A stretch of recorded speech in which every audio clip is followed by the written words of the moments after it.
So think about this for a second. Imagine a world where the lines between political power and organized crime, they aren't just blurred. Yeah, they're basically gone, indistinguishable. Exactly. Where the very people meant to protect you are actually, running the show, the criminal show. How do you even begin to understand something that tangled and dangerous? It's a tough one. Well, today on the Deep Dive, we're going right into that, into the stark reality of this deeply integrated, almost symbiotic link between the Mexican state and organized crime. There's even a term for it. Right. The term narcopolitico. It's pretty chilling. And that's our mission today, really, to unpack how this works, how political power and criminal enterprise get so woven together. We're using some really compelling sources. Like narcopolíticos.com. Exactly, that groundbreaking journalistic project. And we're backing it up with official stuff, too. Court documents, police records. We want to show you the mechanics. And let's be clear, this isn't just, a few bad apples here and there. No, not at all. It's systemic. It's like a fundamental rewiring of how things are governed. Yeah. So get ready, because I think you'll find some surprising insights and hopefully a clear way to grasp this critical and honestly often harrowing issue. Okay, so let's start with that term, narcopolitico. To really get this, we need to dig in. It's way more than just like a politician taking a quick bribe. Oh, absolutely. It signifies something much, much deeper, a really integrated relationship.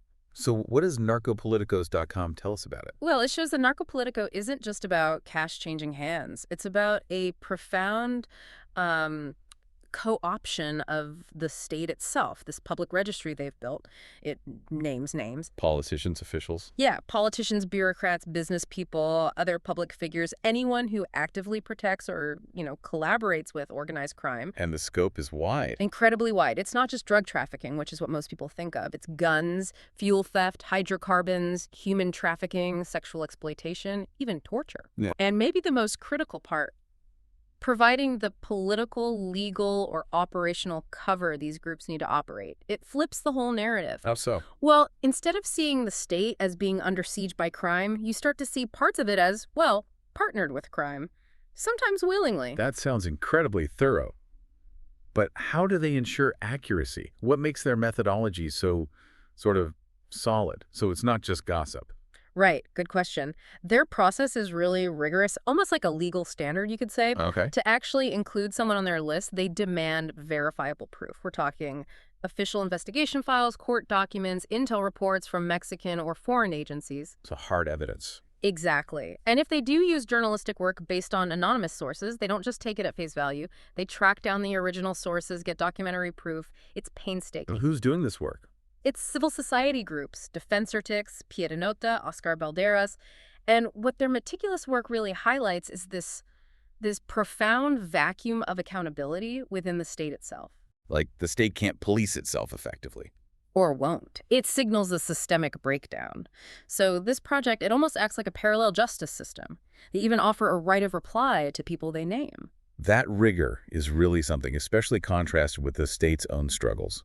So, okay, if it's systemic, how does this complicity actually look at different levels of government? It takes different forms, definitely. At the very top, the federal level, you can see the complete capture of national security agencies, literally turned into assets for the cartels. Wow. Then you go down to the state level, and you often find these pay-to-play systems, governors using their power to control contracts, launder money, and just give criminal groups free rein to operate. So it's not just isolated incidents. No. It becomes very clear this isn't just a few bad apples. It's baked into the system, a systemic feature of the political landscape.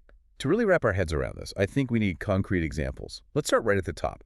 The case of Genaro García Luna seems like a perfect, if terrifying, example.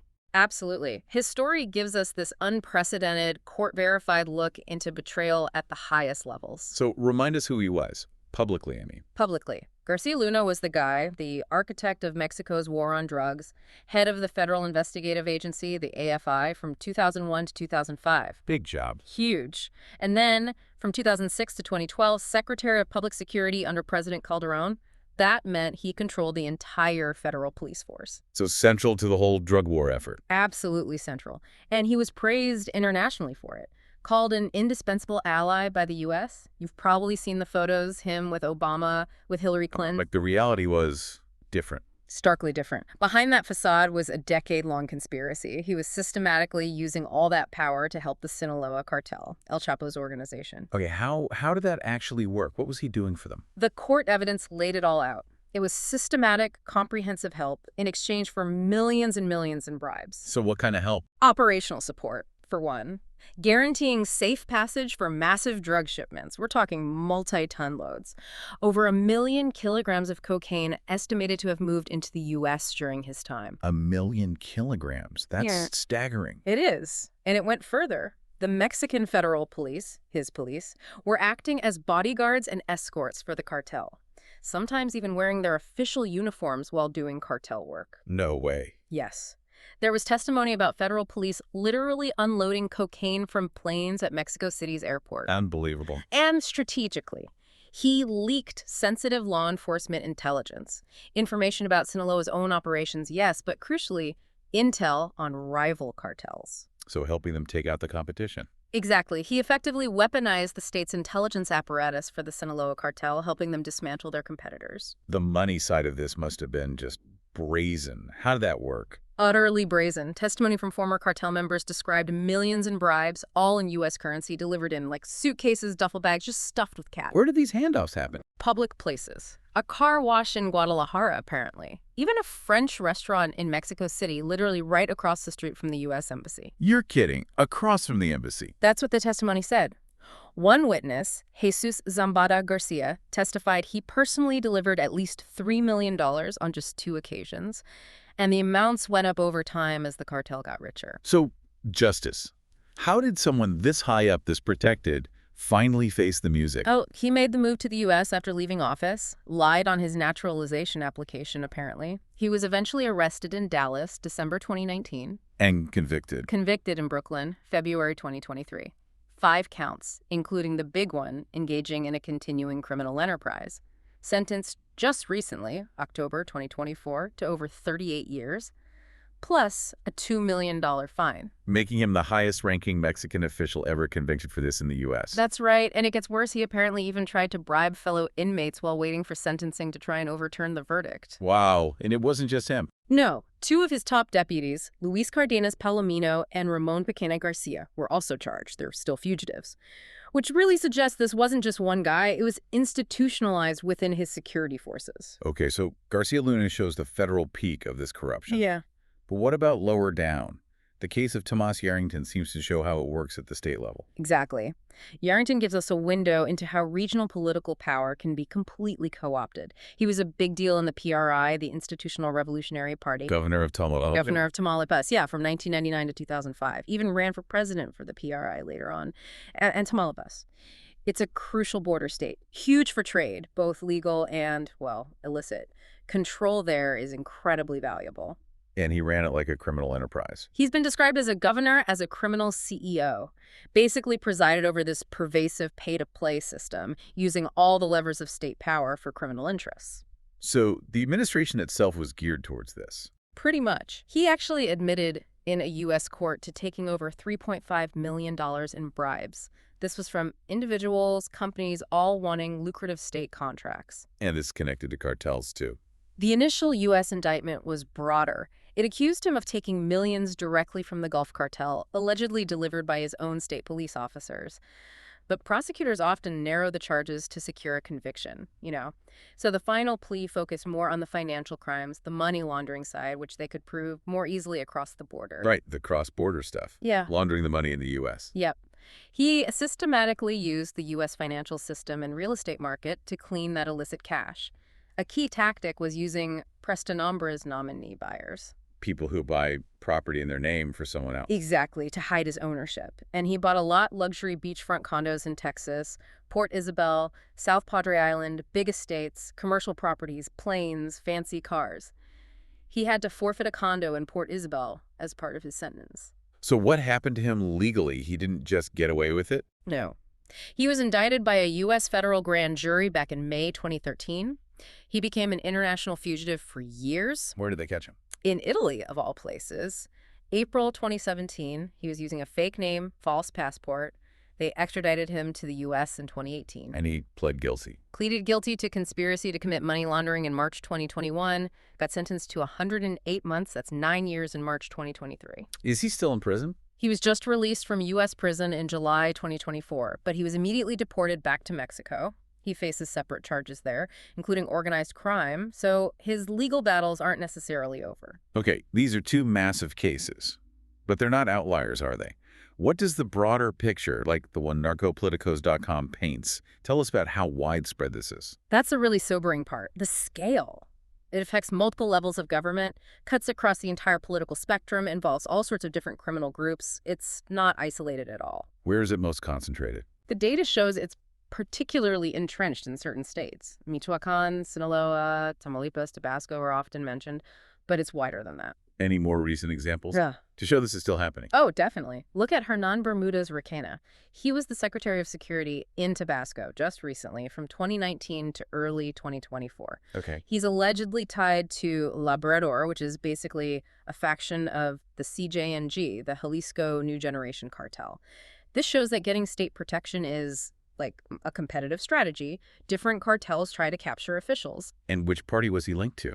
Does that matter? That's the interesting part. His political connections are to Morena, the current ruling party in Mexico, which really hammers home the point that this isn't confined to the old parties like the PRI or PAN. So it cuts across party lines. Completely. And intelligence reports, like those from the Guacamaya leaks, apparently identified him as a cartel figure back in 2019. Yet he stayed in power for years. Doing what? What was he accused of? The allegations include trafficking undocumented migrants, extortion, selling synthetic drugs, and massive fuel theft, hydrocarbon theft. He's a fugitive now. Interpol red notice out for him, possibly in Brazil. Warrant issued Feb 2025. And narcopolíticos.com shows this cross-party thing clearly? Oh, yeah. If you look at their registry, you find people linked to the PRI, PAN, PRD, the Green Party, PVM, Citizens Movement, MC, and Morena. It's across the board. So it's not ideology driving this? Not at all. It points to a systemic weakness in the state itself. Cartels are fundamentally pragmatic, maybe agnostic is the word. They don't care about party platforms. They just want influence, access, protection wherever they can buy it or force it. Okay, let's shift gears slightly. The sources mention something new and, frankly, pretty disturbing. Narco-influencers. What's going on there? Yeah, this is a relatively recent and unsettling development. Yeah. We've literally seen leaflets dropped from planes listing names, singers, YouTubers, social media figures supposedly linked to cartels. Peso Pluma's name has even come up in some contexts. And there are real-world consequences. Tragically, yes. There's the example of Camilo Ochoa. He was an influencer who apparently collaborated with a faction of the Sinaloa cartel, the Damaso group. How do these influencers operate? What do they do? They basically act as propagandists. They might publicly praise certain cartel leaders, maybe talk about how things were better or more orderly when someone like El Chapo was in charge. Like creating a Robin Hood myth? Sort of, yeah. Yeah. Or distributing goods to the poor, that kind of thing. But they also actively denigrate rival factions. It's like they're picking a team. You hear terms like Chapiza versus Maiza and promoting their side while attacking the other. Wow. And the tech involved in dealing with rivals or perceived traitors like Choa, it's getting sophisticated. Terrifyingly so. In Choa's case, the story is that Mao Zambada's faction hired a hacker specifically to find him. A hacker? Yeah, they sent him targeted phishing links. Apparently, Choa himself was wary he didn't click them, but his wife did. Yeah. There's even audio supposedly released later where someone says, La Pia abrió el links, the bee opened the link. That revealed their location. And he was killed. He was killed not in Culiacan, but in his private residence in Cuernavaca, shot 8 times in the bathroom. The killers even reportedly placed eyeglasses on his body afterwards, took a photo as proof the job was done. That's incredibly grim. It really highlights the lengths these groups will go to, the sophisticated tactics they're using now, and also the awareness these influencers must have about the risks. Choa knew not to click the link, right? They try to protect themselves, but it's clearly a very dangerous game. So all of this, the high-level corruption, the state-level capture, these narco-influencers, the violence. Yeah. What does it mean for the bigger picture in Mexico? For violence, for justice, it sounds like things are escalating. It's undeniably an escalation, both in the level of violence and the impunity surrounding it. We're seeing cartels using tactics that were once unthinkable, car bombs, like in Zacatecas, even drone bombs against each other. Drone bombs. Yeah. It's becoming like warfare in some areas. Places like Culiacan have seen daily violence for years, but it's spreading.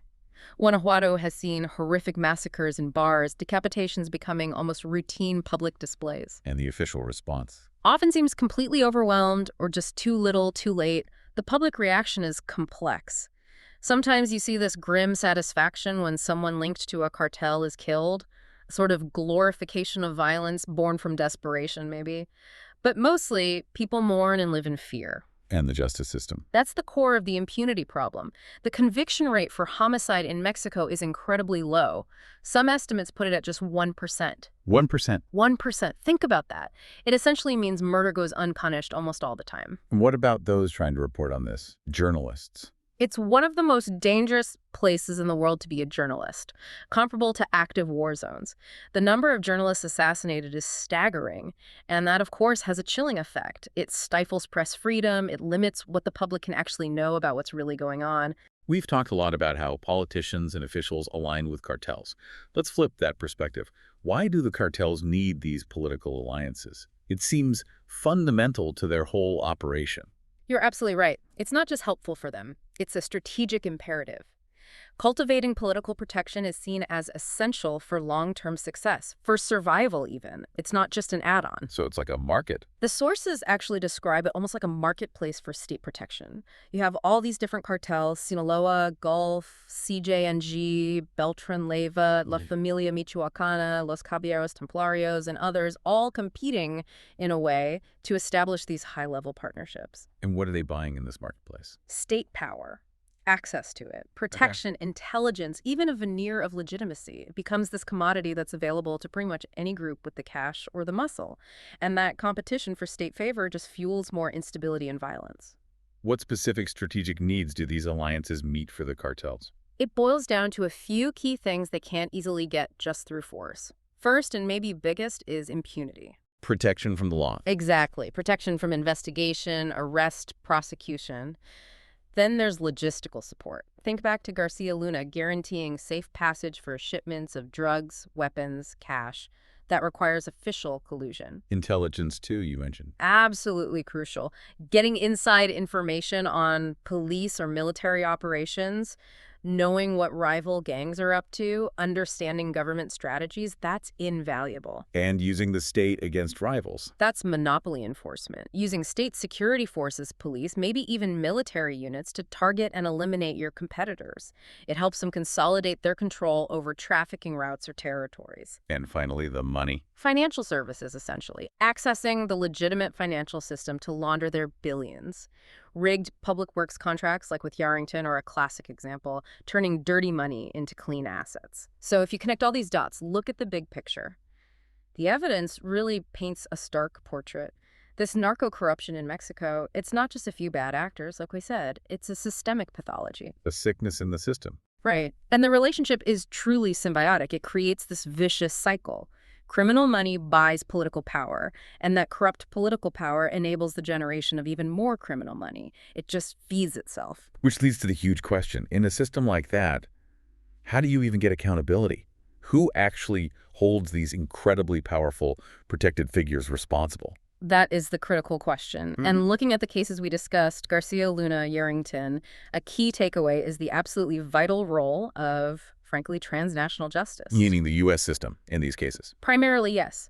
Okay. Because their crimes crossed borders, the drugs flowed north, the money was laundered in U.S. banks, and real estate had brought them under U.S. jurisdiction. Getting a conviction, let alone a long prison sentence, for someone like García Luna, inside Mexico's own system, the sources suggest that would have been highly improbable, if not impossible. So there's a massive impunity gap. A profound one. And that's where the other piece comes in. The power of investigative journalism and civil society. Groups like narcopolíticos.com.